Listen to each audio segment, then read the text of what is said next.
तो कैसे हैं दोस्तों आज हम बात करते हैं चैनल की पॉलिसी के मुताबिक जिस टॉपिक पर कोई बात नहीं करता हम उसी टॉपिक पर बात करेंगे। दोस्तों आजकल शादियों का सीज़न चल रहा है। सर्दी में ज़्यादा लोग पाकिस्तान में शादियां करते हैं, मौसम सरमा में। तो आपने अक्सर देखा होगा कि एक जो सबसे मेन जिसे कहते हैं ना, सबसे ज़रूरी और फ़र्ज़ भी होता है या सुन्नत भी कह लें, निकाह होता है शादी के दौरान, जो सबसे अफजल माना जाता है। उसके बगैर शादी नहीं हो सकती पाकिस्तान के अंदर इस्लामी कानून के मुताबिक। अच्छा, होता क्या है, जब निकाह होता है दुल्हन और दूल्हे की तरफ से, दोनों की तरफ से सिग्नेचर किए जाते हैं, साइन किए जाते हैं, बाकायदा उसमें गवाह शामिल होते हैं। वो एक दस्तावेज़ होती है कि दोनों एक दस्तखत कर रहे हैं, दोनों पार्टीज़ कह लें या दोनों शादी करने वाला जो जोड़ा है, वो दोनों ख़वातीन और मर्द हज़रात जो हैं वो साइन करते हैं, सिग्नेचर करते हैं कि हम शादी के बंधन में बंधने जा रहे हैं। लेकिन 99.9% लोगों को यही नहीं पता होता निकाह नामे में क्या क्या लिखा होता है, आप किस दस्तावेज़ पर सिग्नेचर कर रहे हैं। ये ऐसे ही होता है कि आप ये समझकर साइन कर दें कि यार ये एक प्रॉपर्टी है जो मैं बेचने जा रहा हूँ। बाद में ये पता चले ये तो आपने हिबा की है किसी को, या ये तो आपने गिफ्ट की है। जिस आपने कागज़ात पर साइन किए वो तो जिसे कहते हैं इंतकाल के नहीं थे या रजिस्ट्री के नहीं थे, बल्कि वो तो हिबा के थे। आपने तो फलां बंदे को अपनी प्रॉपर्टी गिफ्ट कर दी।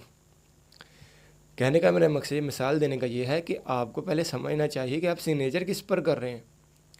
आपके पास कोई भी ऐसे कोई चीज़ ले आए, कह दे यहाँ पर सिग्नेचर कर दो, कोई स्टाम्प पेपर लगा लें, तो आप कर देंगे? आप कहेंगे नहीं पहले मुझे बताओ ये किसके लिए।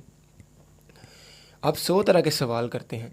तो मेरे कहने का मकसद ये है, जब भी मैं शादीशुदा जो हज़रात हैं उनके लिए भी ये वीडियो है, जो अभी कुंवारे हैं या जिनकी शादी होने लगी है या शादी हो रही है, सभी के लिए ये वीडियो है। ध्यान से ये वीडियो देखें। ये जो वीडियो होगी ये मैं सीरीज़ में बनाऊंगा क्योंकि ये वीडियो ज़रा लंबी होगी। सबसे पहले हम बात कर लेते हैं कि हमें अक्सर ये बताया जाता है उलमाए इकराम की तरफ से कि औरत जो है वो मर्द के लिए गैर महरम है, मान लिया।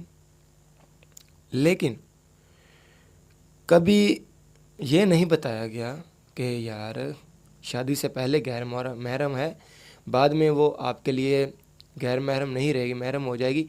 लेकिन ये तो बात बताते हैं ना, जो मैं असल मुद्दे की बात कर रहा हूँ।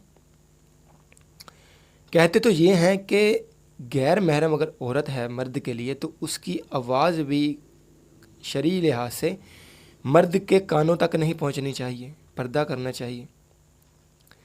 तो क्या ये जायज़ है कि एक जिसे कहते हैं ना, हमारे दीन में वो होते हैं ना उलमाए इकराम या कारी हज़रात, ये जाकर जब एक लड़की का निकाह पढ़ाते हैं तो ये तो फिर गैर शरई हो गया, क्योंकि वो उसके साथ जाकर बैठते हैं। अगर पर्दा भी हो, आवाज़ भी गैर महरम की जो है कानों तक नहीं पड़नी चाहिए। लेकिन जिसे कहते हैं ना कि लोगों की राय ये होती है कि मौलवी साहब आप निकाह पढ़ाएं, तो मौलवी साहब पढ़ाते हैं। आजकल के हिसाब से मौलवी साहब आपको वो बात बताएंगे कि जिस पर अमल आप सोचेंगे यार करना भी चाहिए कि नहीं। मैंने ये आपको बात इसीलिए बताई है कि एक साइड पर आप ये बताते हैं कि गैर महरम है दूसरी ख़वातीन के लिए एक मर्द, लेकिन उसकी आवाज़ भी उसके कानों तक नहीं पहुंचनी चाहिए। इसलिए आप ये भी कहते हैं कि लाउड स्पीकर में या ऊंची आवाज़ के साथ ख़वातीन को नात भी नहीं पढ़नी चाहिए। वो कलाम पढ़ती हैं लेकिन वो भी नहीं पढ़नी चाहिए। लेकिन आप यहाँ पर जाकर उससे लड़की से बात करते हैं। अच्छा, एक और बात, ज़्यादा बात भी नहीं करते, सिर्फ निकाह पढ़ाते हैं। पूछते हैं कि आपकी इजाज़त है, आपको इससे निकाह कबूल है, तो वो कहती है कबूल है। आप ये कह सकते हैं ये एक छोटे से जिसे कहते हैं लवाजमात होते हैं कि उसने सिर्फ ये 3 अल्फाज ही तो बोलने हैं। लेकिन आपको क्या ये पता है कि कानूनी लिहाज से, शरई लिहाज से, अगर फॉर एग्ज़ाम्पल ایک مولوی یا قاری بیٹھ ہی گیا ہے نکاح پڑھانے کے لیے، اس کو تب تک نہیں اٹھنا چاہیے وہاں سے جب تک وہ پوری شرطیں نہ پوری کر لے نکاح پڑھانے کی۔ ان کو کیا ہوتا ہے، صرف وہ اپنا جسے کہتے ہیں نکاح پڑھانے کی فیس لیتے ہیں، منیمم 10,000 زیادہ سے زیادہ لینے والے 10 لاکھ بھی لیتے ہیں۔ وہ ان کی ویلیو پر ڈیپینڈ کرتا ہے کہ ان کی کتنی ویلیو، کتنی ڈیمانڈ ہے۔ کوئی تو فری بھی پڑھا دیتے ہیں، لیکن وہ جسے کہتے ہیں نذرانے کے طور پر اپنی خوشی سے، پھر وہ بعد میں لوگ بہت بہت کچھ دے دیتے ہیں ان کو۔ ایک یہ بھی طریقہ ہوتا ہے کہ ہم لیتے نہیں ہیں، اب بس لے لیتے ہیں، لیتے نہیں ہیں۔ یہ ان کی میں بس بات زیادہ نہیں کر سکتا۔ اچھا، وہ اپنی فیس لے لیتے ہیں لیکن کام پورا نہیں کرتے۔ یہ نہیں بتاتے لڑکی کو کہ آپ اگر نکاح نامے میں دستخط کر رہی ہیں اس میں کیا کیا شرائط ہیں، کیا آپ کیا کیا لکھوا سکتی ہیں، آپ کو قانون کس کس بات کی اجازت دے رہا ہے۔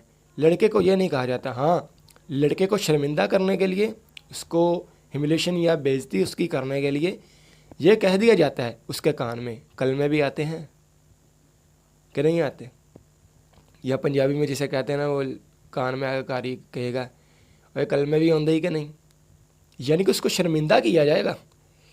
اپنا جو فرض ہے آپ کا، آپ لڑکی اور لڑکے کو دونوں کو یہ بات بتائیں، اس کے گھر والوں کو بات بتائیں کہ نکاح نامے میں کیا کیا لکھا ہوا ہے۔ آپ یہ تو فرض پورا نہیں کرتے۔ دیکھیں، آپ نکاح ہوا ہیں، آپ کس بات کی وہ جسے کہتے ہیں فیس لے رہے ہیں، آپ کام پورا کر کے جائیں۔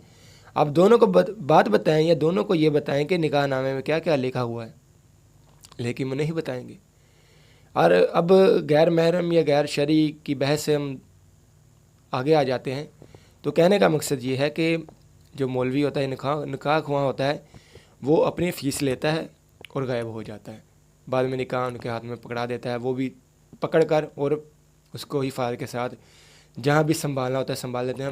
پڑھنے کی کسی کے پاس توفیق ہی نہیں ہوتی۔ اس میں حق مہر ہوتا ہے، اس میں عورت کیا کیا حقوق رکھتی ہے، کیا کیا ڈیمانڈ رکھ سکتی ہے، شادی کے بعد ان کی زندگی کن چیزوں پر میسر ہوگی، کیا کیا لکھ سکتی ہے، کیا کیا ہو سکتا ہے۔ مرد کو بھی پتہ ہونا چاہیے، خواتین کو بھی پتہ ہونا چاہیے، لیکن یہ کسی کو بھی نہیں پتہ ہوتا۔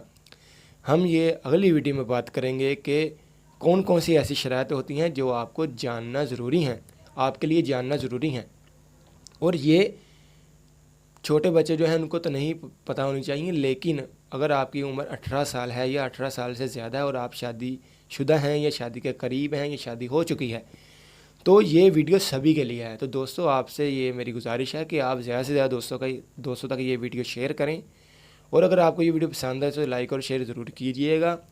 ملتے ہیں اپنی نیکسٹ ویڈیو میں، اور آپ کو میں بتاؤں گا کہ کیا کیا ایسی چیزیں ہیں جن کا آپ کو جسے کہتے ہیں نا علم ہونا چاہیے، لیکن آپ کو علم نہیں ہوتا۔